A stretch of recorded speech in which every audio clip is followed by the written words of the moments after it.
Meus amados irmãos, um bom dia a todos, na paz do Senhor Jesus. Você continua alegre? Diga amém. Hoje nós vamos estar falando de um assunto também de suma importância para os eventos escatológicos, né, que nós estamos estudando aqui nesse tema desta revista, desse trimestre. Olha só o que eu coloquei ali naquele primeiro, como introdução, 2 Coríntios 5:10. Olha o que Paulo está dizendo. Ele diz assim: pois todos nós devemos comparecer perante o tribunal de Cristo. Ele está falando o quê? Todos quem? Inclusive ele, né? Inclusive Paulo, ele está se colocando no meio desta turma também, que um dia há de comparecer diante desse tribunal. E ele diz mais: para que cada um receba de acordo com as obras praticadas por meio do corpo, quer sejam boas, quer sejam o quê? Más, quer sejam más. Só recordando, esse evento, Tribunal de Cristo, ele vai estar acontecendo logo após o arrebatamento. Então, a igreja é arrebatada, é a primeira coisa que acontece, né? Há o arrebatamento da igreja antes da tribulação, essa igreja é arrebatada nos céus, e nos céus vai estar acontecendo esse tribunal de Cristo, e depois bodas do Cordeiro, que vai ser a próxima aula que nós vamos estar vendo no próximo domingo, que vai estar acontecendo aqui.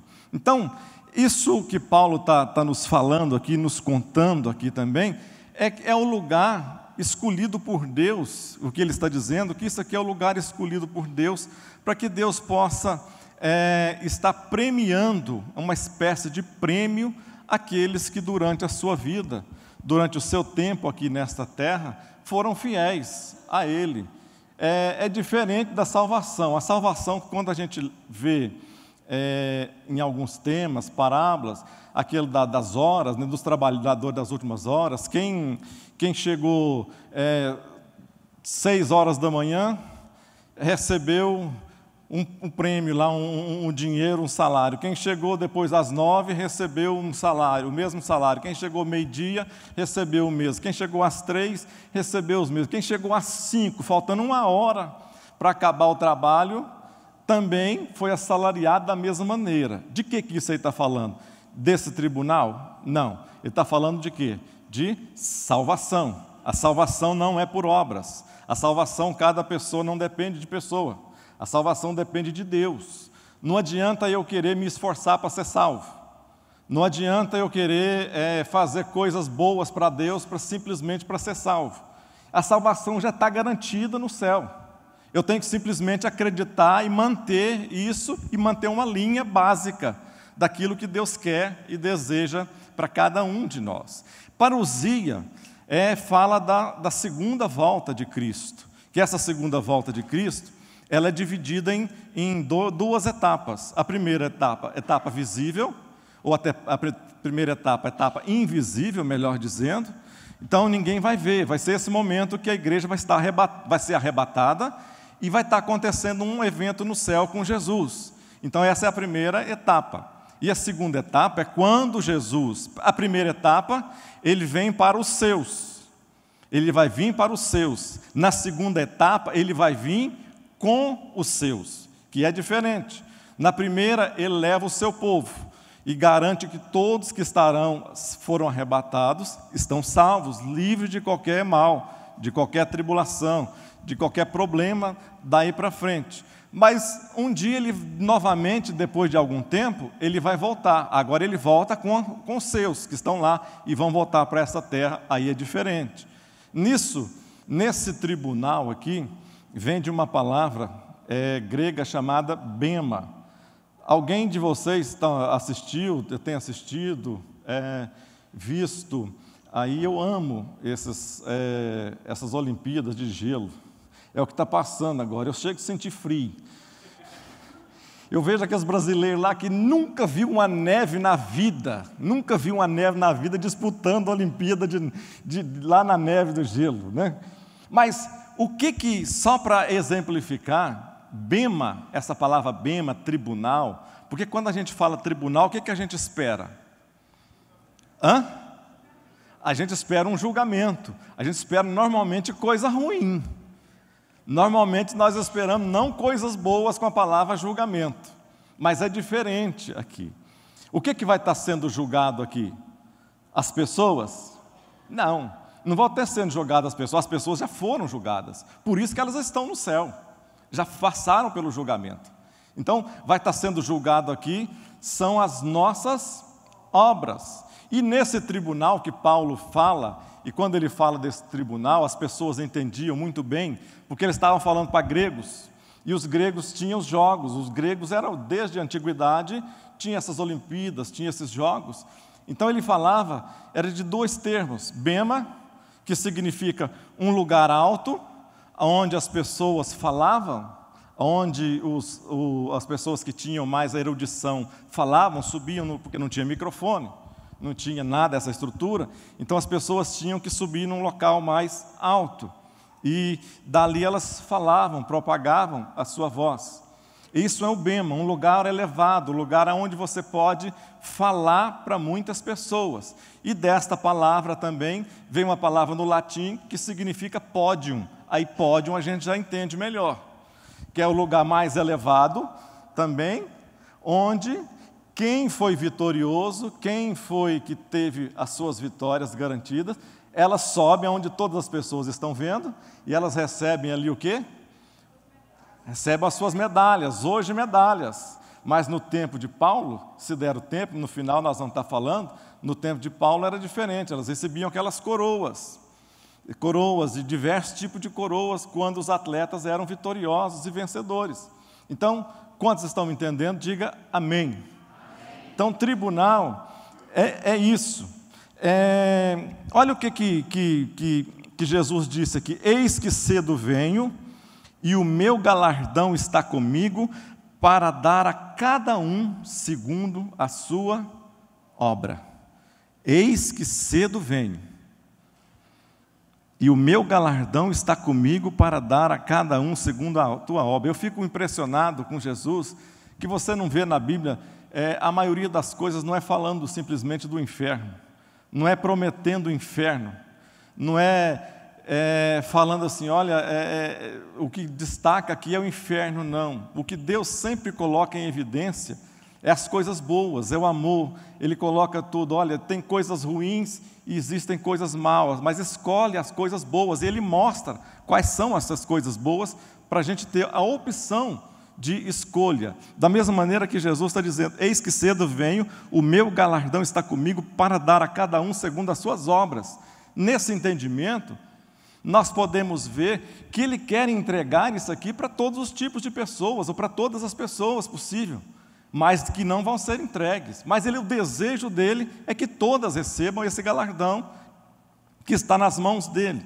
Eu coloquei aqui que Deus estabeleceu juízos, tanto para o bem, que é o tribunal de Cristo, como para o mal, que vai ser diferente, que vai ser para o trono branco, que vai ser o juiz do trono branco, que vai ser a última coisa que vai estar acontecendo sobre os juízos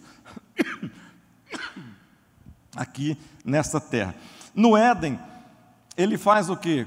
Na época do pecado, quando acontece o pecado, Deus declara juízo sobre algumas coisas. Ele declara juízo sobre a serpente, vocês estão lembrados? Que ele fala coisas ruins, juízo mesmo sobre a serpente. Ele dá juízo para a mulher, ele promete juízo sobre o homem, e consequentemente tudo que o homem toca, a terra e tudo que o homem está ali, vai ser afetado por aquilo que ele fez. Mas quando a gente imagina que o nosso Deus, e algumas pessoas imaginam que Deus é simplesmente esse Deus amoroso, é um Deus que não, no final vai dar tudo certo.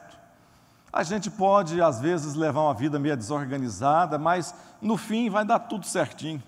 E Deus não é assim, Ele tem os seus padrões. Existem algumas coisas que Deus não sai. Existem algumas coisas que Deus não muda. Então, lá no Jardim do Éden, a gente voltando lá um pouquinho, vocês lembram que Deus foi justo. Aconteceu quando o homem cai? O homem, na sua misericórdia, quando cai, Deus veste o homem. A Bíblia diz que Ele próprio, Deus, mata um animal e veste o homem, que o homem estava nu e se sentia nu, porque ele estava desguarnecido agora com a entrada do pecado na vida dele, ele se sentia agora alguém desguarnecido, sem mais a presença do Espírito de Deus na vida dele. Então, mas o que Deus faz? Mata um animal, representando a substituição, porque ele disse, porque no dia em que tocassem na árvore morreriam. Estão lembrados? Do dia que comessem, não tocassem, do dia que comessem do fruto, vocês, quem falou tocasse é o diabo que falou, inventando, moço, porque Deus não falou isso. Então, no dia que comessem, morreriam. Mas o que Deus fez naquele, já lembrando de Jesus, o que Jesus iria fazer lá na frente, 2000 anos depois, 4000 anos depois, melhor dizendo, o que Jesus faria? Ele mata um animal, o próprio Deus mata um animal, faz uma roupa e veste o homem. Isso é um ato de bondade, de amor, de misericórdia. Mas, ao mesmo tempo, ele tinha que ser justo. Ele tinha que ser justo. E na justiça de Deus, mesmo ele dando essas coisas boas para o homem, a Bíblia diz que ele pega o homem e expulsa ele do jardim e coloca guardas para que ele nunca mais entrasse naquele lugar. Um tempo, o que aconteceu? Jesus, só para nós clarear um pouco a nossa ideia, Jesus, ele veio aqui a esse mundo, ele se encontrou nesse mundo, e o Espírito Santo agora está nesse mundo, foi como alertador e como advogado. Advogado é aquele que defende todas as causas. Tem advogado que defende causa de bandido, de mala, de tudo quanto é jeito. Você fala, mas não é possível. Como é que defende um cara desse? Como é que tem coragem de defender uma pessoa dessa, que sabe que não sei quantas pessoas que foram mortas, quantas mal que foram feitos, e o advogado defende. Esse é o papel que Jesus fez, e o Espírito Santo está fazendo hoje, na minha vida e na sua vida. Ele nos defende de todas as coisas. Nos defende de nós mesmos, defende do pecado, defende de nós cairmos nas tentações, dos laços do diabo. Isso é o papel dele de advogado. Mas um dia, ele vai vir e não vai ser mais como advogado, ele vai mudar o seu papel. Ele já não vai ser mais o advogado. E daí para frente não vai ter mais como. Daí para frente ele vai exercer o seu papel de juiz. Aí, ele vai vir a essa terra não mais para defender, mas para julgar. Aí vai ser diferente, não há mais o que fazer. Não tem como mais fazer. Pastor, mas eu posso ter mais umas 4 vidas. Eu me arrependo. Se eu reencarnar mais 3, 4, 5 vidas, quem sabe? Eu vou dar... Estou melhorando. Você sabe que reencarnação vai melhorando assim, ó. Vem uma, vem outra. Se reencarnação melhorasse alguma coisa, a nossa humanidade estava muito melhor do que está hoje. Não estaria pior. E Paulo diz aqui, não antes, as Escrituras destacam 5 juízos que vão acontecer no futuro. O juízo sobre Israel, o juízo sobre as nações, segunda coisa, o juízo sobre os anjos, o juízo sobre Satanás, e o juízo sobre a humanidade perdida. 5. Ele vai voltar e vão julgar essas 5 coisas aqui na terra. E Paulo diz que é por meio do corpo. Essas obras aqui que vão receber, praticadas por meio do corpo, quer sejam boas ou mal. Engraçado, porque nessa época o corpo vai ser o que menos importa, né? O que nós vamos conquistar hoje, através do nosso corpo, do nosso caminhar, do nosso andar nessa terra, da nossa palavra, da nossa ousadia, da nossa falta ou da nossa intrepidez para falar do Evangelho, a nossa falta de... A palavra está sumindo aqui na minha mente. Aquilo, a vergonha, que os tímidos, a Bíblia, eu fico às vezes, algumas coisas, eu fico pensando, como que isso seria? A Bíblia diz que os tímidos não herdarão o reino de Deus. Quem que são os tímidos? Você recebeu, quando nós recebemos a Jesus e quando o Espírito Santo de Deus entra na minha vida e na sua vida, nós somos pessoas diferentes, não é que nós somos, nós nos tornamos pessoas diferentes. Com a entrada do Espírito Santo na nossa vida, nós nos tornamos.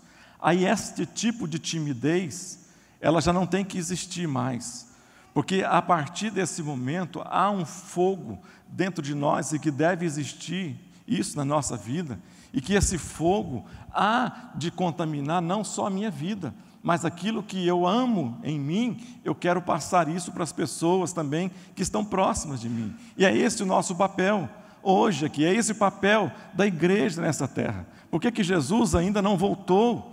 Porque tem pessoas, tem alguém ainda que não foi evangelizado, tem um grupo, tem nações de pessoas que ainda precisam ouvir a palavra de Deus.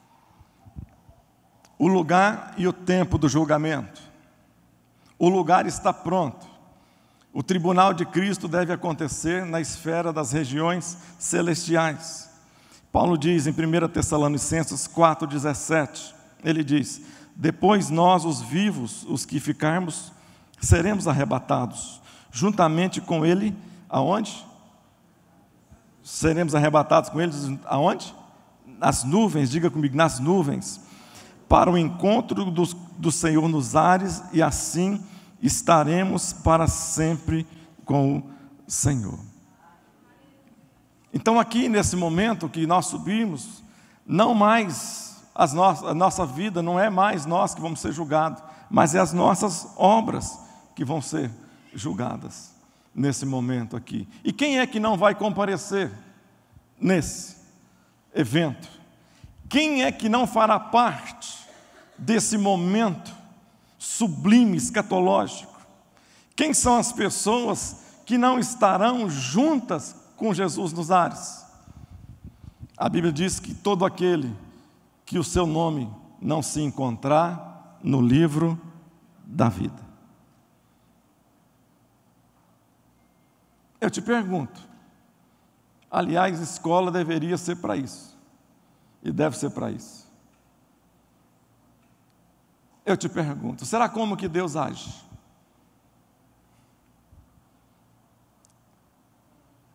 Como que é a ação de Deus em relação aos nossos delitos, aos nossos pecados? Qual que é o conceito que você tem de Deus em relação a isso? Se Ele diz que um dia alguém vai ser achado no livro da vida, o nosso nome, que aqueles que não for achados no livro da vida, esse não vai prevalecer, vai ser tirado de lado.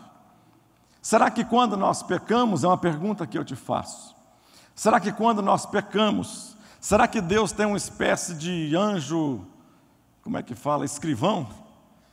Será que Deus tem um anjo escrivão que fica de olho em nós? E esse anjo, a responsabilidade dele é o seguinte: se nós pecarmos, Deus fala, arranca o nome dele, tira o nome dele do livro da vida. No dia que você aceitou Jesus, a Bíblia diz que o nosso nome foi escrito no livro da vida. Agora eu te pergunto, e para nós pensarmos, o anjo então existiria ou tem essa finalidade? Existe um escrivão no céu, que no dia que você peca, Deus fala, arranca o nome dele do livro da vida. Não dá para ficar com um sujeito desse, não.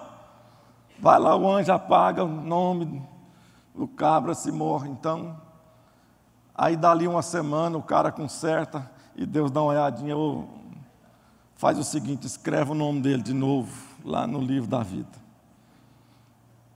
Aí daqui um mês você tropeça e cai de novo, você fala, aí Deus, estou perdendo a paciência com esse cara, vai lá e arranca o nome dele agora, arranca.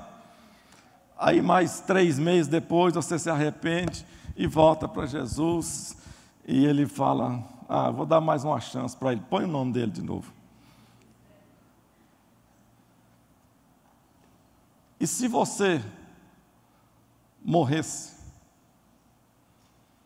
e se você morrer, pensamento, você que aceitou a Jesus, passou a sua vida inteira sendo fiel, Mas vamos imaginar que você cometeu algum delito, algum pecado. E no dia que você cometeu aquele pecado, sei lá, vamos imaginar coisas, situações banais. O camarada nunca fez nada. Aí um dia ele resolve pular a cerca. Crente, rapaz, esse trem aqui está muito cansativo. É hoje que minha mulher já está com 60, vou pegar uma de 30 e vou agora dar um jeito, vou dar uma renovada. E no dia que o camarada faz isso, ele está andando para o motel, está lá para o motel, chegou no motel, consumou os desejos do coração dele, e está voltando do motel, bate o carro e morre. O que acontece? Esse camarada vai para o céu ou vai para o inferno?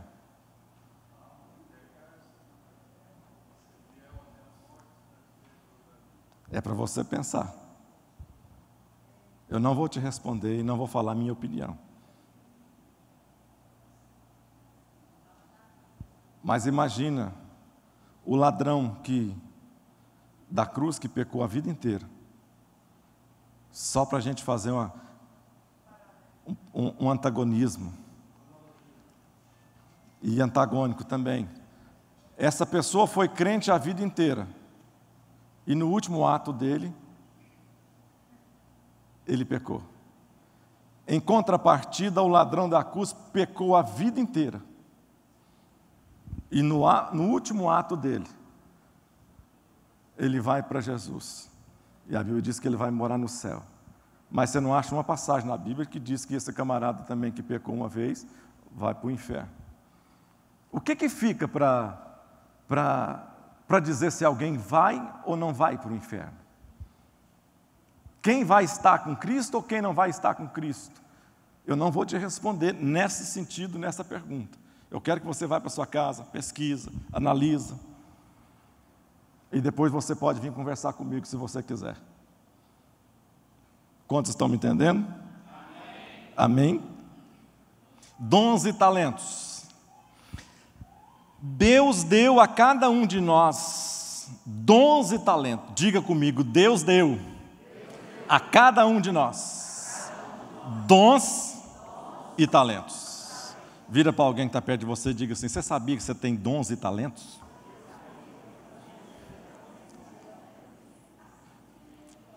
Para a sua, olha só, para a sua própria glória. E Ele deseja que você use seus dons para honrá-lo. Ele tem um propósito nessa terra que só pode ser cumprido por você, com a capacitação que Ele te deu. Cada um de nós nesta terra tem um propósito. O padeiro,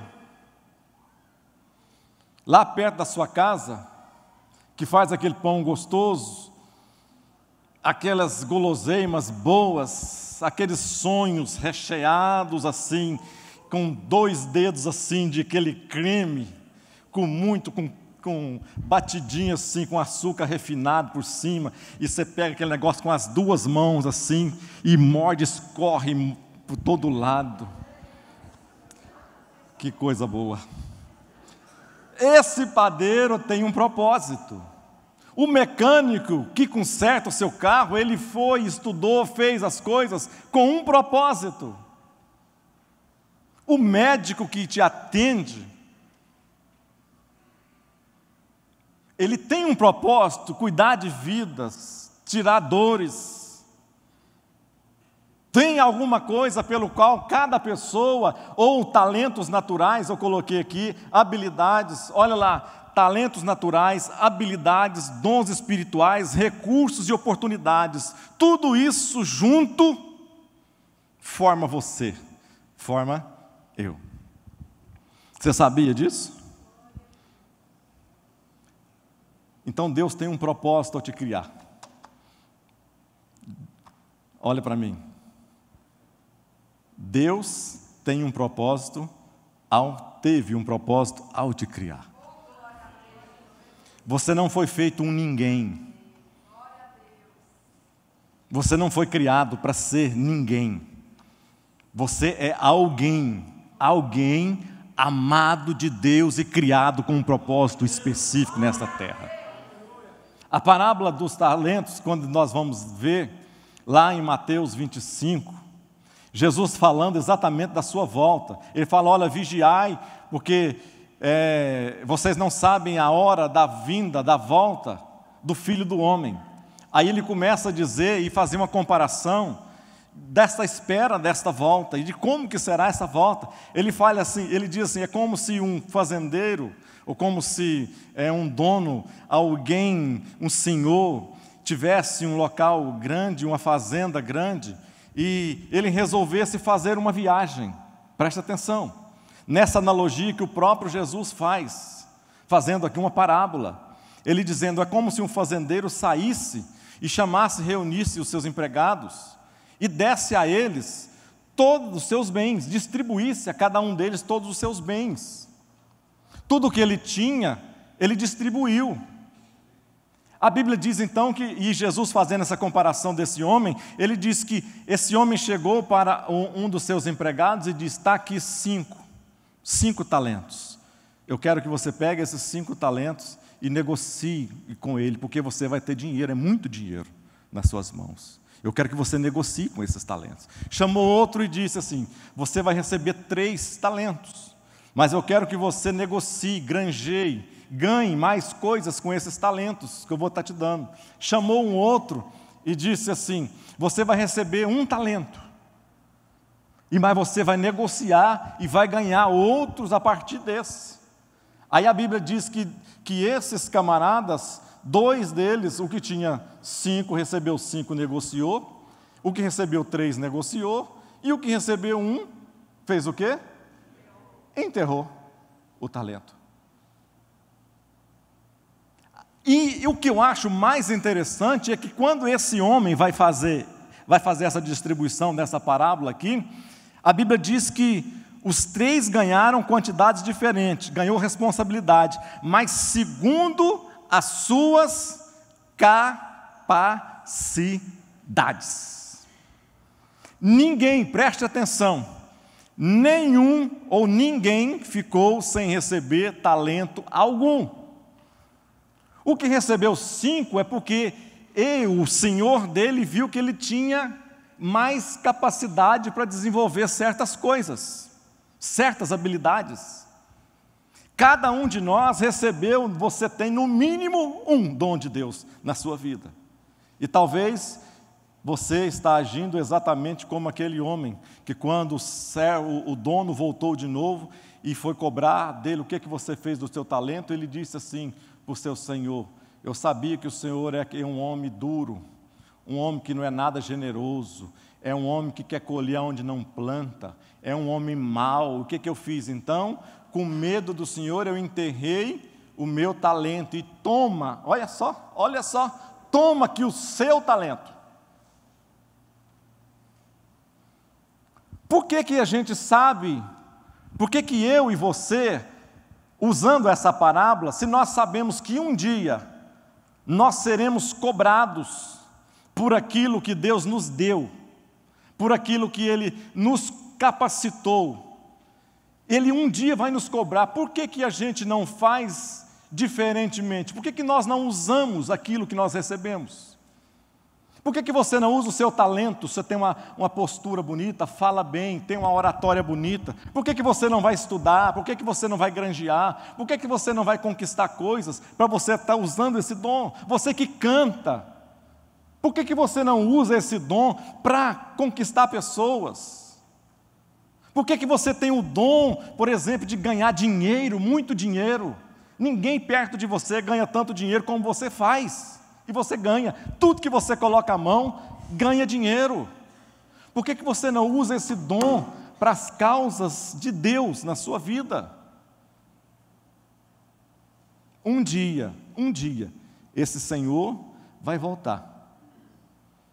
Ele vai voltar e vai cobrar de cada um de nós o dom que Ele nos entregou nas mãos, ou os talentos. Pastor, mas eu não sei que dom que eu tenho, nada, não faço nem ideia, mínima ideia. Por que você não sabe? Eu te pergunto, e essa eu te respondo. Você não sabe porque você nunca tentou colocar isso em prática. Como que eu sei que eu sou bom em alguma coisa? Eu nunca pensei que eu conseguiria falar para mais do que uma pessoa. Nunca. Eu imaginava, sou muito tímido ainda, continuo sendo tímido. Mas eu nunca imaginei, quando eu converti, um profeta que um dia foi usado por Deus, algumas pessoas já sabem. Como é que chama o lá da Adonep, Olaci, não?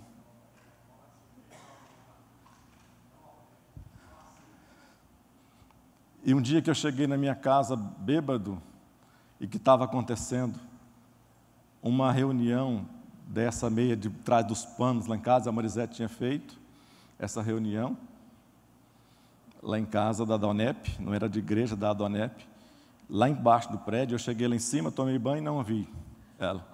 Otacílio. Eu cheguei lá em cima no prédio, não a vi, e fiquei muito irado com aquele negócio. Aí eu fiquei sabendo que ela estava lá embaixo numa reunião, e eu fui lá com álcool subido até aqui na tampa, irado. Eu desci lá embaixo e eu fui para tomar providência, e no meu coração eu dizia assim: eu vou expulsar esse povo, não vai sobrar um aqui, não vai sobrar ninguém aqui. Vou expulsar todos aqui, vai sair um por um daqui. E aí, quando eu cheguei lá embaixo, tinha uma divisória assim, e quando eu fui entrando lá na sala, esse Otacílio, ele me viu entrando, e ele começou a apontar o dedo para mim assim, e começou a dizer algumas palavras.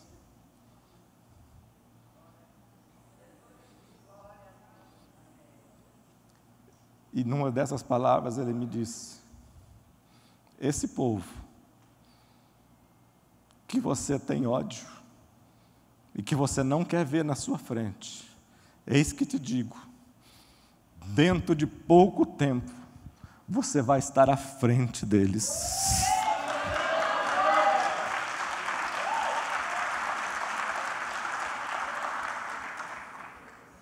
Pouco tempo depois eu estava assumindo a presidência do capítulo da Adonep e estava comandando um capítulo da Adonep aqui. Um dia, Deus vai nos cobrar, e Ele vai pedir de nós o que nós estamos fazendo com aquilo que Ele está nos entregando nas nossas mãos.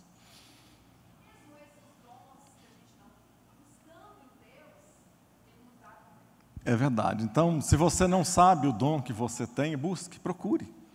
Ah, pastor, não sei se eu tenho o dom. Deus, será que me deu o dom de curar? Eu não sei. Eu sei que o que Deus tem para mim, às vezes Ele não tem para você. O que Deus tem para você, eu posso ficar enciumado, com raiva. Eu posso achar, mas não merece. Mas eu não tenho que brigar com você, eu vou ter que brigar com Deus. Porque às vezes aquilo que eu tenho, você não tem, aquilo que você tem, eu nunca vou ter.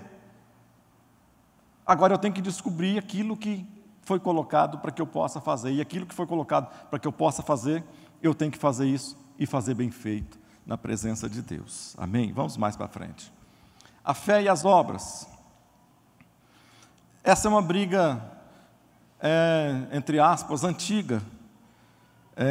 O que Tiago, eu coloquei aqui, uma espécie de balanças, olha lá. De um lado tem obras na balança, muitas obras. De outro lado tem fé, pouca fé.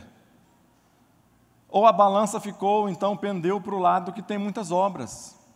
Isso em relação à salvação. Do outro lado, em outra balança, tem muita fé de um lado e obras de outro, poucas obras. A balança ficou do lado da fé. Do lado dos modelos ali, aqueles modelos de cima, modelos errados, né? E mais do lado de baixo tem que fé e tem o quê? Obras, e que a balança se equilibra. E o que Tiago está dizendo? Se você for ler Tiago 2, você vai entender que ele tenta colocar na visão do cristão exatamente isso. Não que as obras vão ser instrumento de salvação, porque Efésios fala que não existe isso. Você não vai conseguir alcançar salvação simplesmente por suas obras. Mas o que Tiago coloca, porque assim como o corpo sem o espírito é morto, assim também a fé sem obras é o quê? Morta. E eu coloquei 2 termos de Paulo para você entender que não há discordância, dissonância. O que Paulo diz aqui, ele fala assim em Efésios 2, 8, 9, porque pela graça sois salvos mediante a fé, e isso não vem de vós, é dom de Deus, não de obras, para que ninguém se glorie. Aí em Romanos 1, 17, ele diz assim, visto que a justiça de Deus se revela no Evangelho de fé em fé, como está escrito, o justo viverá por fé. Tiago chega a comparar a nossa fé, a fé sem obras, como a fé dos demônios. Ele diz assim, você acredita que há um Deus nos céus? Até os demônios creem e estremecem. Ou seja, não há vantagem nenhuma em falar que tem uma fé que crê em Deus. Até os demônios creem em Deus e estremecem. Pior ainda.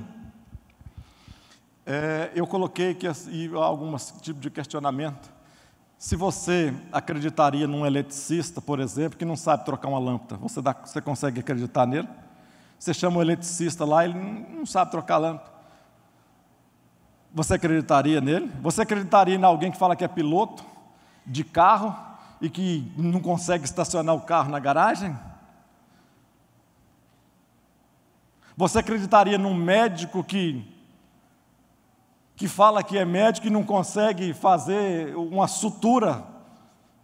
Você ficaria no médico? Esses dias que eu tive internado,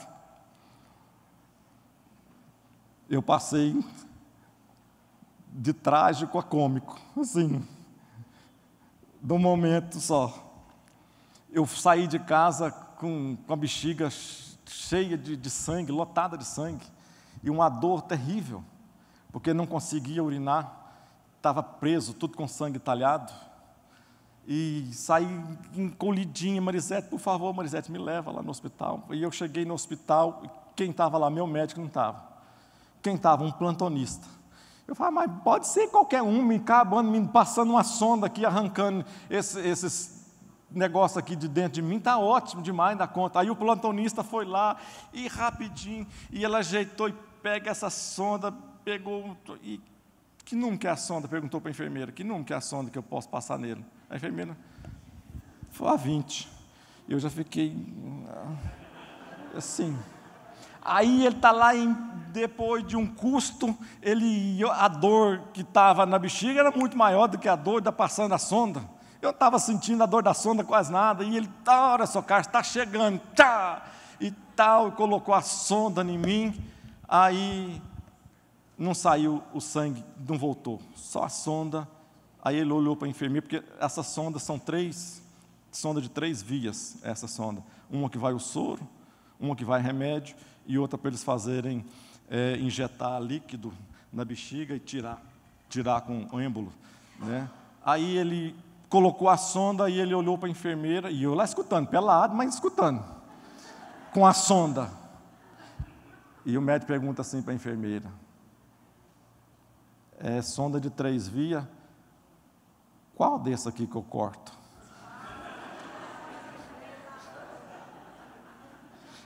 Aí eu não aguentei, falei para ele, só tenho certeza, cuidado para diferenciar o que é sonda e o que não é, para o senhor cortar.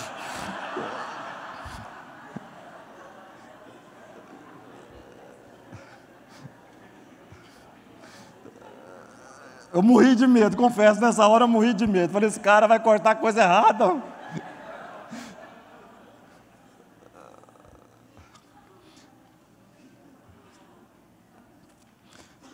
Eu coloquei uma informação que Tiago estava querendo dizer é como uma pessoa pode dizer que tem fé se ele não possui obra nenhuma, nada aparente. Como que eu posso dizer que eu tenho fé se eu não tenho nada para mostrar? Nós somos cristãos, as nossas obras não são para nós alcançarmos salvação. Nós já fomos salvos. Nós fazemos obras exatamente por isso, porque nós somos salvos, e essa salvação faz a diferença na nossa vida.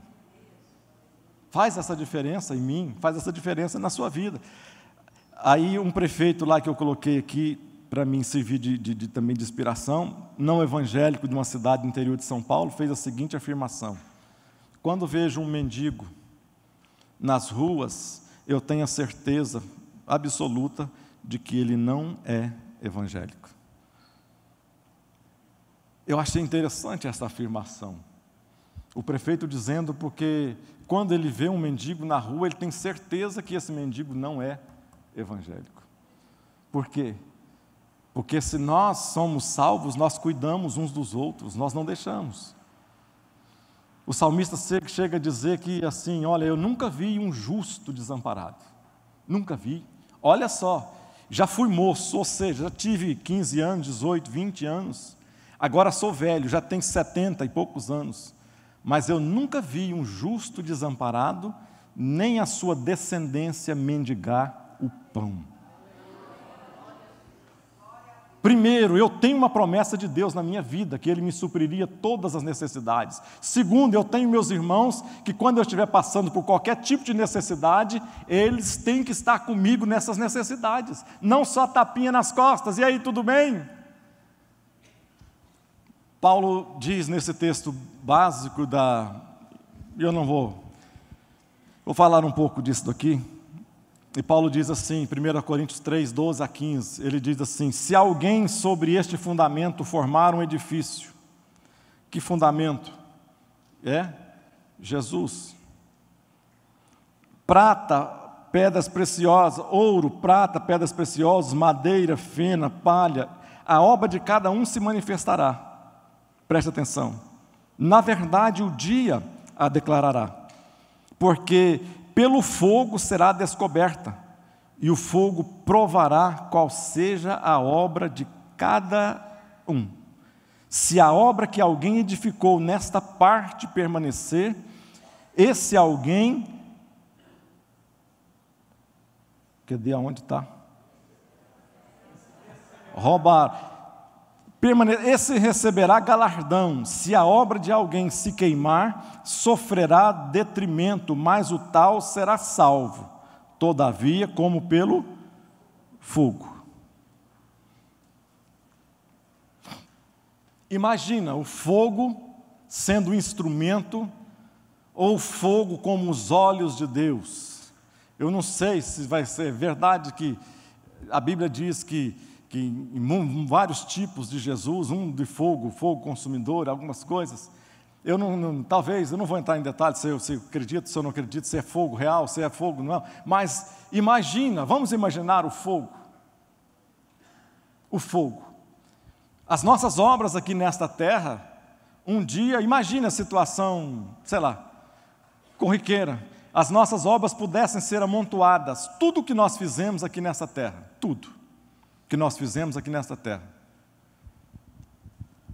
e colocadas juntas, todas colocadas juntas no mesmo pacote, mas nós estamos salvos, não vamos ser julgados mais, mas as nossas obras vão ser julgadas, para cada um receber o seu galardão. Agora elas estão amontoadas todas, e todo mundo, sei lá, olhando, eu imagino todo mundo olhando essas obras, né? Nossa, gente, que pastorzão, né? Eu lembro, pastor fazia 10 mil pessoas, ginásio cheio, e tal, televisão, rádio, mas não sei o quê, que obra tem que cobrir assim, cobre, vai lá em cima as obras, aquele tanto de coisa, e Deus fala assim, vamos fazer um teste aqui nesses negócios.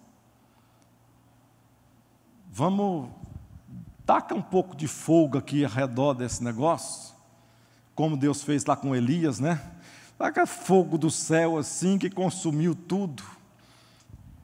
E Deus fala assim: anjo, põe fogo aqui para a gente ver aqui, o que vai sobrar disso aqui, o que sobra dessas obras.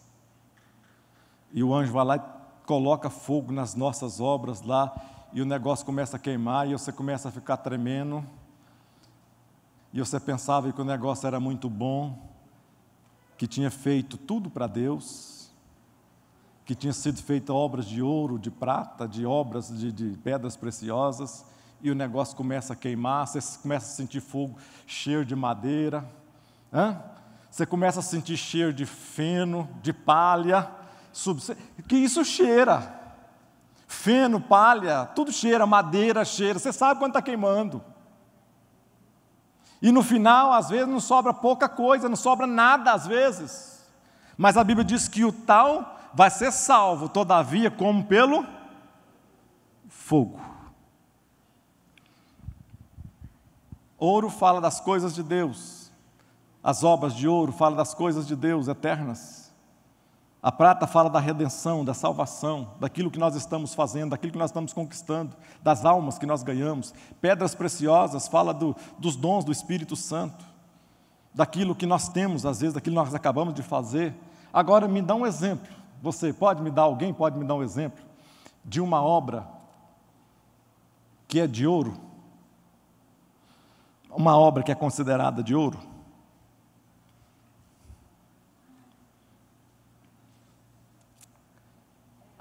Alguém pode me dar um exemplo de uma obra que é considerada obra de ouro?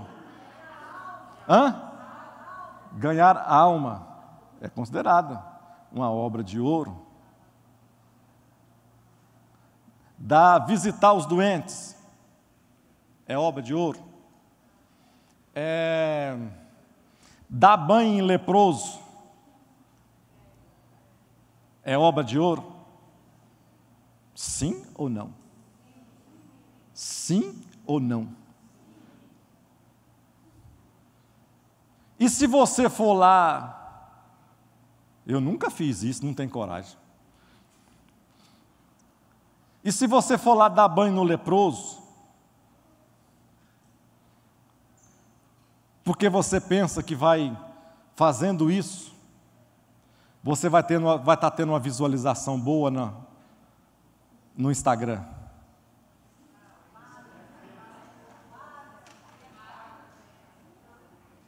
Imagina o tanto de fotografia vendo você dando banho no leproso. E o leproso arrancando pedaço, e você com um pedaço na mão e fazendo assim carinha com um pedaço do dedo do leproso na mão.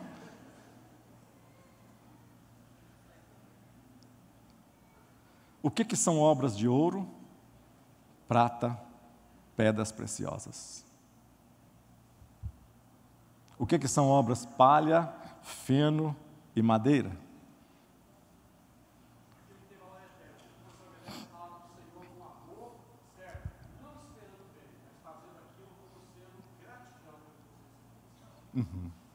Eu vejo tantas coisas, não quero falar e eu não falo, não gosto de falar de mal de nenhuma congregação, denominação, pessoa, mas de atos, de eventos, de coisas. Imagina alguém que canta para 10 mil pessoas, 5 mil pessoas.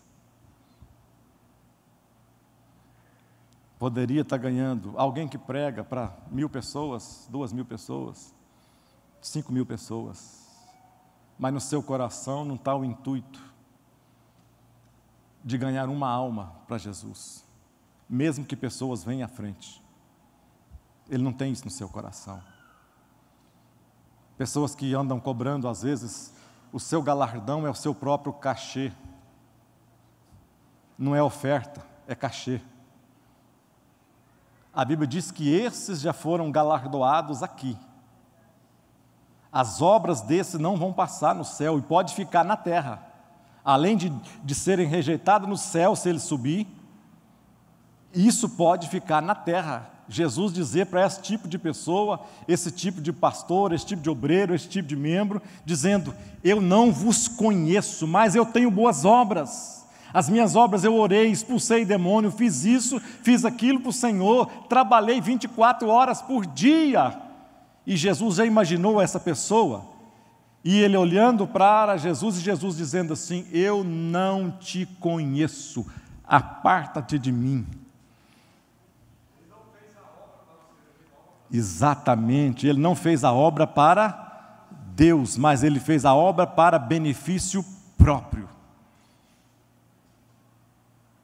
Então, nada do que nós falamos e fizemos pode ser ou pode não ser. Depende do quê? É por isso que a Bíblia diz que Deus sonda o quê? Os nossos corações. Aparentemente, eu posso ter tudo de bom e bonito, as pessoas pensarem bem de mim, mas lá dentro, o que que tem? Às vezes está podre. Por que Jesus chamava aqueles homens totalmente homens de Deus, nas linhas gerais, homens seguidores das leis, em tudo, certinho, 100%, sem uma falha. E Jesus chamava eles de quê? Sepulcro caiados, raça de víboras.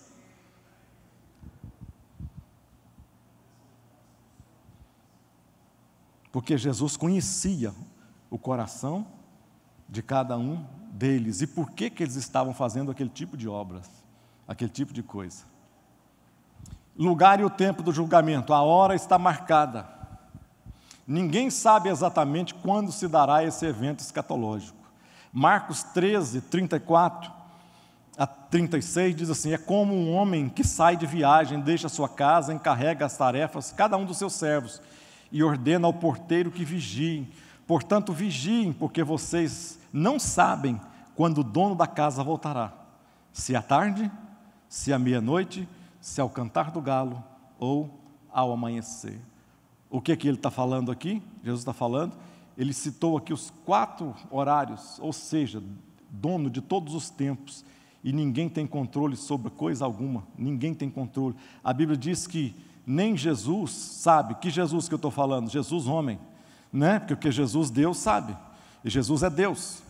Então, ele está dizendo que nem o Filho, nem Jesus sabe o dia da volta, nem os anjos, nem ninguém sabe, somente o Pai.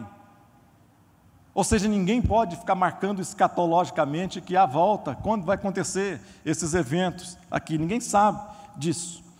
Em Marcos 13, Jesus disse assim, nesse Marcos aqui 13, Jesus falava da sua volta, e porque os discípulos estavam perguntando assim para ele: Senhor, dize-nos quando serão estas coisas, e que sinal haverá quando todas elas estiverem para cumprir? Aí ele começa a dizer também, lá embaixo ele começa a dizer, isso aqui é como se um homem sai de viagem, tal, ninguém sabe isso daqui. E para confirmar isso tudo, Lucas descreve um diálogo aqui entre Jesus nos finais, quando os anjos, quando Jesus sobe, as pessoas estavam olhando para o céu, Jesus subia entre as nuvens, aí chegou 2 anjos no meio da multidão, e disse assim para os discípulos, disseram assim: por que, varões galileus, estáis olhando para o céu? Esse Jesus que dentre vós foi recebido em cima no céu, há de vir assim como para o céu o viste ir. Ou seja, vai chegar um momento que os olhos contemplarão a volta de Jesus, e Paulo chega a dizer: nós, os salvos, os que estivermos vivos, nós seremos arrebatados, e nós que estivermos mortos, nós seremos transformados e encontraremos com o Senhor nos ares. Aonde vai estar acontecendo esse evento? Acontecerá esse evento. Amém, amados irmãos?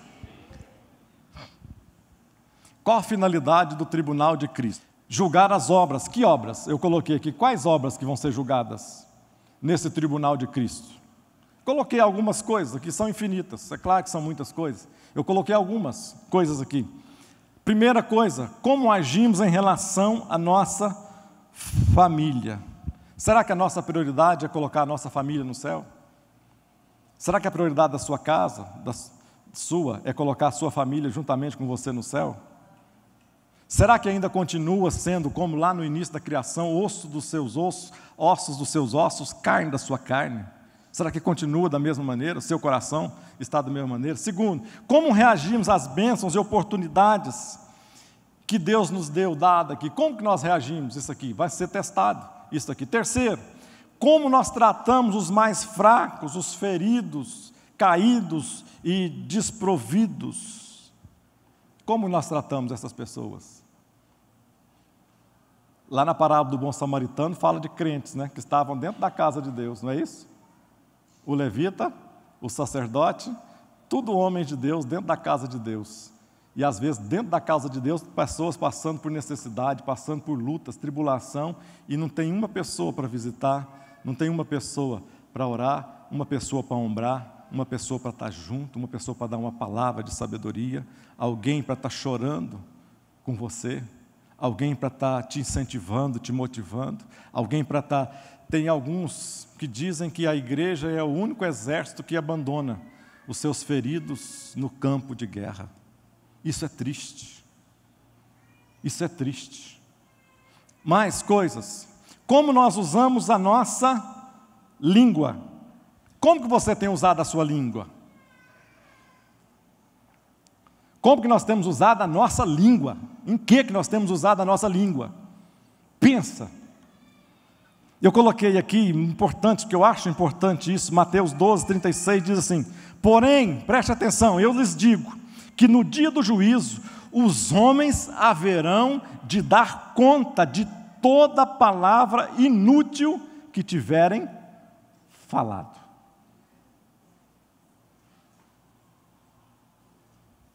O que é palavra inútil? Palavra não foi feita para edificar, palavra que foi para tirar, palavras foram feitas para rebaixar alguém, palavras que foram feitas para agradar pessoas. Isso é palavra inútil. E ele diz mais, ele complementa, porque, olha só, isso aqui é sério, porque pelas tuas palavras, preste atenção, será justificado, e pelas tuas palavras será condenado. Como que nós temos usado a nossa língua? Como que nós temos usado a nossa boca, a nossa fala? Como nós temos usado o tempo? Como nós temos reagido ao pecado, às tentações? Como que nós administramos o nosso dinheiro? Como que nós agimos na obra missionária? Levante a sua mão assim para o céu.